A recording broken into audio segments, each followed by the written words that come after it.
আমরা লজ্জাবোধ করছি। আজকের কোটা আন্দোলন কারা করেছে আপনারা ভিডিওতে দেখেন, আপনারা ছবিতে দেখেন। আমার মতো একটা ছোট্ট ছেলে 35-এর আন্দোলন করতে গিয়ে 29 বার জেলখানায় গিয়েছি। আমার মতো সহযোদ্ধা অনেকে এই যেখানে শুয়ে আছে 10 বার, 20 বার, 15 বার। কেন থানায় আটকে থাকবে? কেন? আমরা জানতে চাই, আর এই নির্যাতনের শিকার হতে চাই না। আমাদের কোনো দাবি আছে রে? আমাদের রাজু ভাই এসে গেছে। আমাদের কোনো দাবি আছে রে? শব্দ হয় না কেন? হয় না কেন?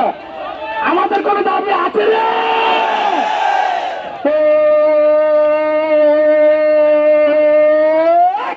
দাবি সবাই করো, যুদ্ধ করো, নেমে করো, হতেই হবে। ন্যায্য দাবি মানতে হবে। সবার দাবি, ভাইয়ের দাবি, মায়ের দাবি। 12 বছর শ্রম দিয়েছি, 15 শ্রমে যাবো নামে বাড়ি ফিরে। আজকের মধ্যে প্রজ্ঞাপনে জারি করে দিতে হবে, নিতে হবে। ন্যায্য দাবি, সবার দাবি। হাতের তালি। তরুণেরা, বুড়া নাকি, বুড়ি নাকি, সবাই করো, বসে যাবে।